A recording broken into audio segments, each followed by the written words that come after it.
Welcome to another edition of Carnivore Bites. I'm your host, Jeff Sherman, along with Dr. Eric Lopkin. A lot of uplifting news this news cycle, but it's been a common theme. I guess the lesson to be learned is when you elect someone with dementia, maybe the news isn't going to be all that great. So anyway, we start off with another intelligentsia. AOC, she went to, what was the event, Dr. Lopkin? It was the Met Gala. There you go. Someone that was a bartender 2 years ago, now she's going to the Met Gala. She wears Tax the Rich, kind of like a play on Chick-fil-A, and it's gotten some pushback, hasn't it? It's gotten a lot of pushback because I don't even think she realizes how much trouble she's in now. In what way? Well, she was given the ticket to the Met Gala. That's a $30,000 ticket. Congress people are prohibited by law from accepting any gift with a value more than $50. She did not pay for the dress, which is another way over $50 gift. She is in violation of campaign finance laws now because she wanted to make this idiotic statement. So idiotic is an operative word. The only problem I have is if it was a Republican, yeah, they'd be screwed. She'll pass. She'll get a free pass. Well, we'll see what happens. But more than that, she's being called out again because she is an abject idiot. Because she went on Twitter and she was talking about the dress designer that she worked with, this immigrant dress designer who fought her way up. The dress designer in question immigrated from Toronto. Oh, God. Yeah, no, she's an opportunistic. We talked about it all the time. Socialists / ultra liberals. It's do as I say, not as I do. They're phony, Bernie Sanders, the list goes on. It's really, she was a bartender making, $70,000 a year on a good day. And now she's enjoying every moment. It went from not being about any kind of cause. It's all about her. She's never done better. It is all about her. And in fact, when the recent hurricanes hit, she made a big deal about, her grandmother lived in the hurricane and, where was help for her? Meanwhile, she's driving around in a Tesla. Her own family has publicly stated, no, she does not speak for the family. She does not represent any of us. So she is being dismissed by her own family. Thank God for that. And by the way, I have to hearken back to she was on it was some show I was watching, and they had a snippet of her on CNN talking about the abortion law in Texas. And instead of saying, women is going to be against women, whatever, that's fine. It's your opinion. That's fine. Unbelievable. I just shook my head. It's liberalism has gotten to this point. She goes, people who menstruate, this is against them. In other words, this whole shtick about people who menstruate. Good. Yeah. It's not about in other words, so this whole thing about transgenders and all that, it's hard for me to even keep track of it. So if I think I'm a woman, the logic dictates. And again, liberals are all about the science. So if Mr. Sherman thinks that he's a woman, then guess what? Something magically, I can menstruate. Right. Let's follow the science. Gender is measured by an XX chromosome or an XY chromosome. It has no bearing on how you dress, how you act. And when actually the psychological Bible is called the DSM-5. And in the DSM-5, this is actually considered a mental illness. Getting the surgery to alter your appearance to match the gender that you feel like does not change your gender, but it is considered a treatment for this mental illness. Well, isn't it really go to the fact, and I honestly, Rush Limbaugh, God rest his soul, whatever, probably listened in the last 10 years, maybe a half hour of him, just because that's the way it is. I remember I was walking and I happened to tune into him, and he was talking. And I think it kind of in some ways sums up modern day liberalism. It's something that used to be on the fringe. Like everyone, gay rights, nothing's wrong with it. We've already discussed that. That train has left the station. Anyone who's against gays, I mean, come on, welcome to the real world. Hello. But now, so they opened the door to that, which is more than fine and probably, should have been done years before. Gay marriage, all good, right? But then it gets into, all these other things. I can't even keep track. So it starts out fair enough, and now it's gotten to the point of like, really, men can menstruate. I mean, a little right. It's the whole thing with transgender is if somebody wants to get surgery to alter, their appearance, go for it. They have every right to. They feel more comfortable as a different gender. Dress how you want. Do what you want. It's your business. Nobody should be telling you not to. However, when it gets to the point where it's somebody identifies and they haven't taken any hormones, they haven't had any surgery, they just identify as female, they're still a male and they need to be treated as such. Thank you very much. Lately I've identified as a millionaire, but yes. I don't see any change in my bank account. That's it. I identify as a billionaire. I just haven't gotten paid yet. Well, it's coming, believe me. Okay, so you had the another situation where Biden's mic, now it's just out there, it's not even leaks, that his team is cutting his mic off whenever he leaves the podium. That's a little scary. I mean, it doesn't shock me anymore, but it's a little concerning. This wasn't even leaving the podium, though. They cut him off. He was telling a story about how he was going to go work for Boise Cascade, which is a manufacturing firm in Idaho, which, by the way, has publicly stated they have no record of him ever interviewing there, no record of any job there. He was just making this story up. Oh, wait, hold on. Just take a step back. He's a lifelong politician. He's never left like Delaware, and there's no way he's going to Idaho. It's never happened. Right. He's a big bullshitter. He's done that his whole. I remember when I was in Philly in 1988, he was running for president. God, talk about being delusional. And he just lied. Then they really actually had a press, said he graduated in the top 5% of his class. He had 3 degrees, none of which were true. Not to mention his plagiarizing. I think it was Winston Churchill, really genius. Yep. So they cut off his mic. They cut off his mic mid-story because clearly they know he does not have the mental faculties to talk without a teleprompter. He cannot be trusted to stay on script. So now they've got somebody manning the microphone, turning it off so people don't hear what he's saying. So the question is, who is in charge? Because it's clearly not him. Oh, he almost admits to it when he says, they told me. Yes. I can't take. Who's they? It's a very scary situation. If we really had an actual press in this country like CNN or like, remember 60 Minutes actually used to do investigative journalism that was somewhat balanced. Those days are over. And, as we talk about the Biden administration, I'm talking about Blinken, another has-been from the Obama administration.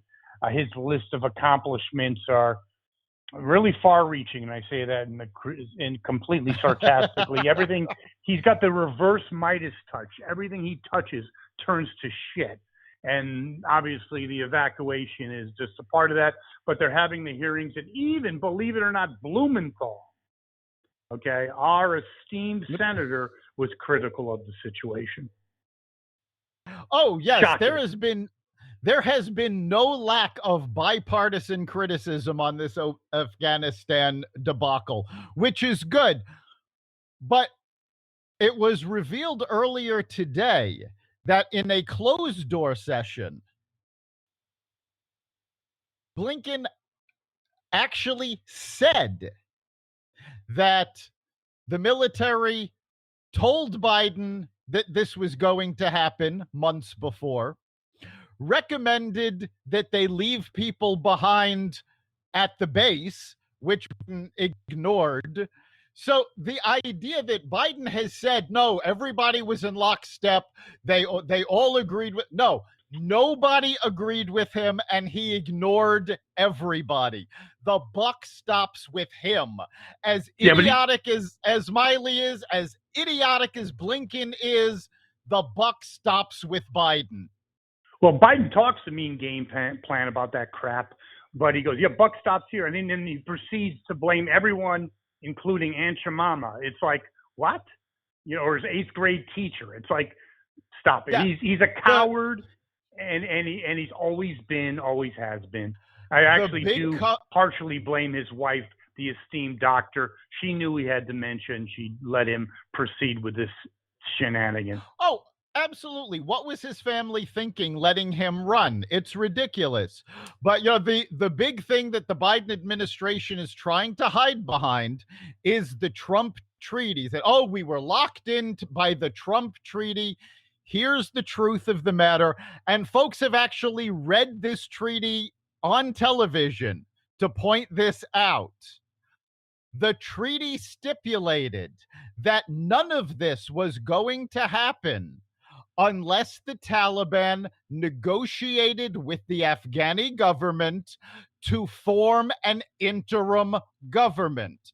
The Taliban never did that, so the treaty was already in abeyance.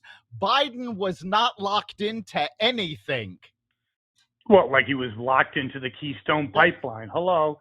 What a bunch of BS that is. Then you have General Miley Cyrus, and the genius of the century, absolute Mensa candidate, was interviewed for a book, I believe, by Woodward and someone else, and admitted that he had discussions with the Chinese saying that he was going to tip them off if Trump proceeded with any kind of military actions. I believe that is treason. We went from George Patton to General Miley Cyrus, the woke general. It sums up America's decline in a nutshell, doesn't it?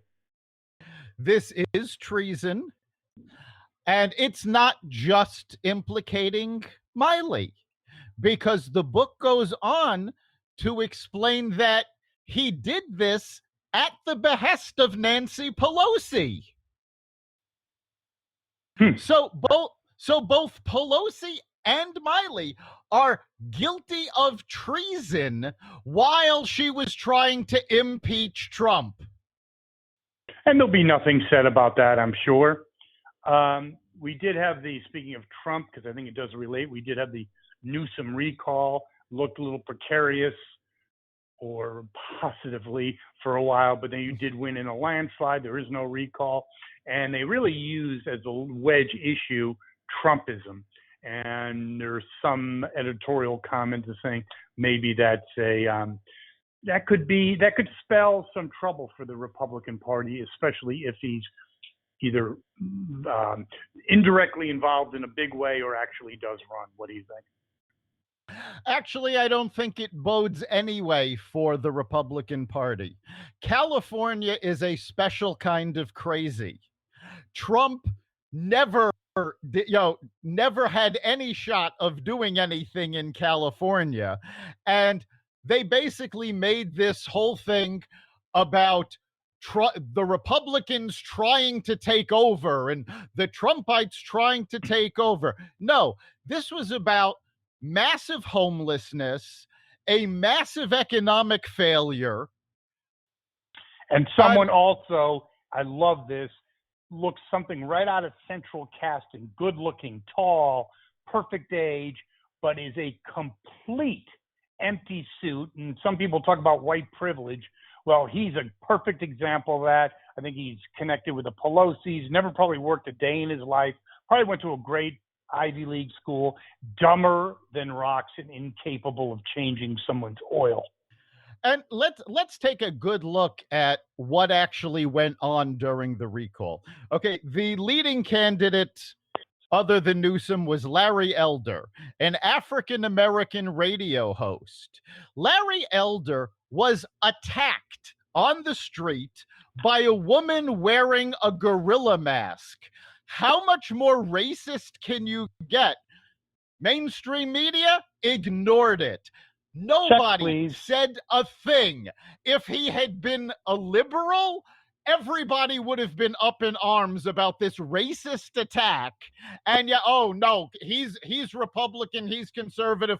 It's okay to attack him. It's okay to be racist against a conservative. Well, it's actually true.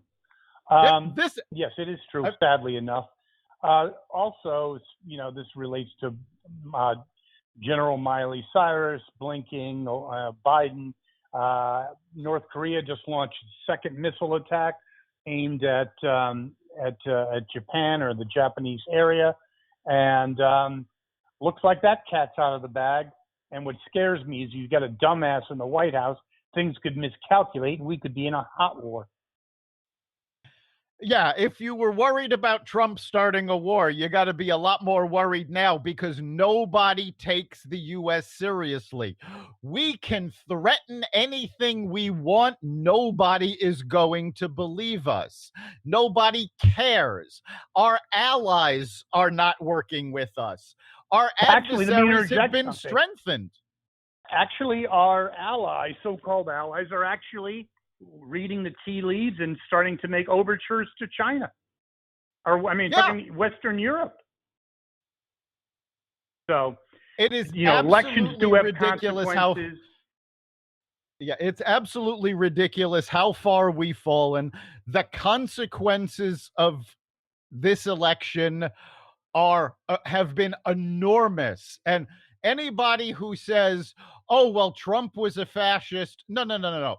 You are looking at the definition of fascism, because Biden was told that his administration did not have the ability to remove the stay in Mexico order. He did it. He was told his administration does not have the authority to extend vaccine mandates. He did it. He was told that he did not have the authority to extend the eviction moratorium, which came from the CDC of all places. He did it anyway. He has exceeded his authority over and over again without regard to consequences. This is the face of fascism. Well, the only thing I find I will disagree with you on is when you say he. I don't think he's doing anything. I think there's powers to be. He's just the front for now until he completely flames out.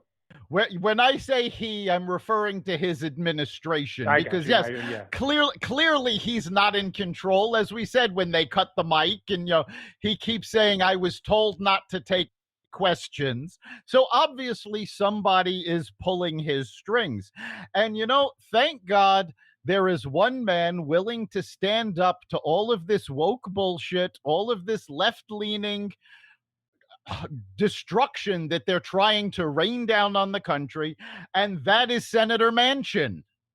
Oh, God. Yes, he is. I don't know what his future is in the Democratic Party. He will not vote, he says, for the $3.5 trillion of bullshit, but he will, I think, do the 1.5. He's got more ho-hos than people, than these some of these Republicans in name only, like Romney. I trust him more than I would Romney. Yeah, Manchin understands what the consequences of these bills would be. The consequences of all of the ridiculous spending that's going on. And let's be fair about this. The Republicans do their share of ridiculous spending as well. No doubt. This is not a partisan problem. This is a political problem across both parties. But Manchin is standing up to this ridiculous overreach in spending. And thanks to him doing repeat statements on this and Biden's ever falling popularity, there are now moderate Democrats in the House who are coming out and saying, no, we're not we're not going to do this. My prediction is if this fails, which increasingly it looks like it might, and combining that with Biden's performance in Afghanistan and in other areas, including his proposed biggest tax hike in like the last 50 or 60 years, I see the quickest one and done administration. Your comment? Oh, he's definitely going to be one and done. There's a no, I don't even 1 year. I'm talking.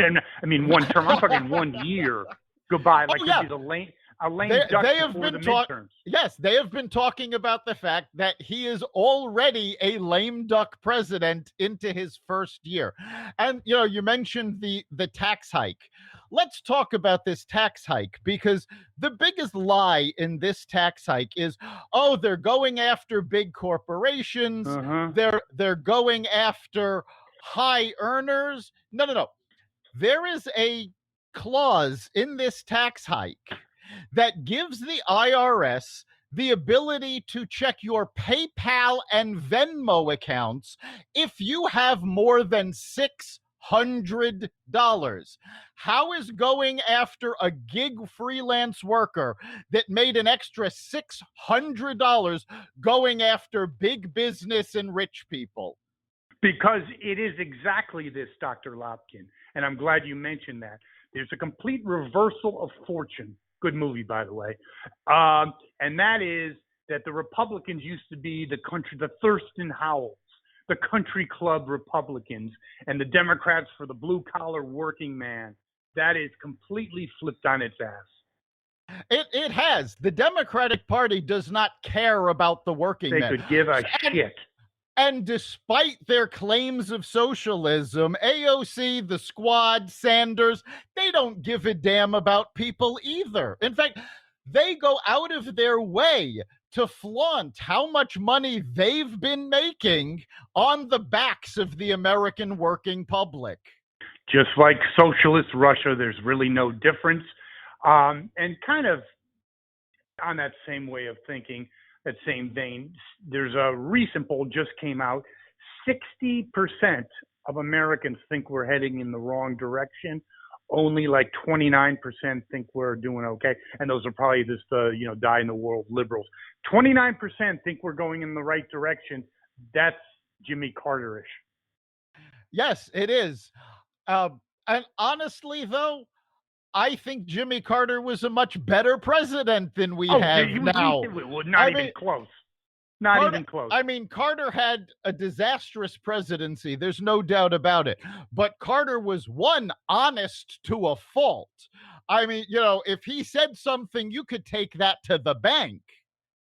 And he also, I think he loved America. Yes. I'm not so sure the people behind Biden could give a rat's ass about America. It's all Nancy Pelosi. You think she gives a shit about American exceptionalism? She cares about her own bullshit fiefdom. She came to Washington worth $300,000, and now she's going to exit it, hopefully sooner rather than later, worth $30 million. How does that happen? Yeah, it's a banana republic. That's how it happens. It really is. Carter definitely cared about the United States. He cared about the working people. He cared about Wall Street he cared about everybody as Americans. These clowns we have in Washington right now, the only thing they're concerned about is their own power. No question about it. Little doom and gloom. I believe you have a happier story to conclude on. There's been so much doom and gloom over the last couple of weeks that we've had to cover. This came across my inbox, and I love this story.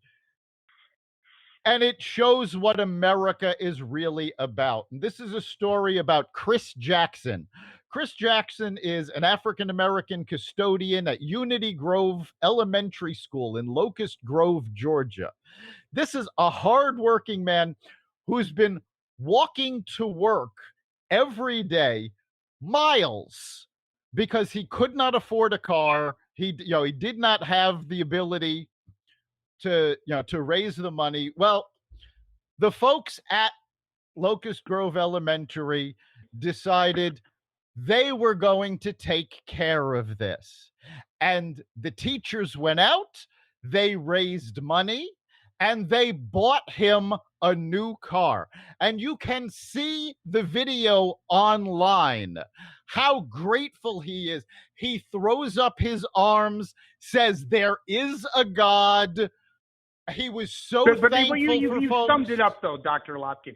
That's real America. Real America is not racist.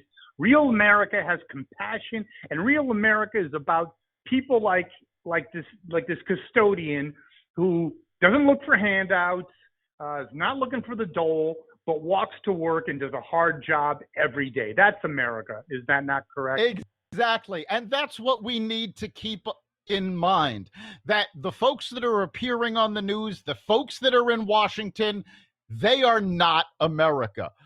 Folks like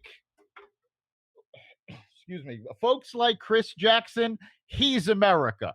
Folks like the teachers that banded together to help him out, that's America. Agreed. Well, another great edition of Carnivore Bites. I'm glad we ended on an optimistic note, because it is a little gloomy out there, Dr. Lopkin. We thank our listeners, and we're almost on every access point for podcasts at this point, aren't we? We're pretty much everywhere. You can find us each week, as well as the rest of the Xvadio podcast network at xvadio.com/podcasts. You can also find Carnivore Bites on the Carnivore Radio website, as well as Apple Podcasts, Google Podcasts, iHeartRadio, Stitcher, Spotify, Audible, Amazon Music, across social media, and wherever you find podcasts. Thank you, Dr. Lopkin. Thank our listeners. We'll be back next Wednesday. Take care. We'll see you then.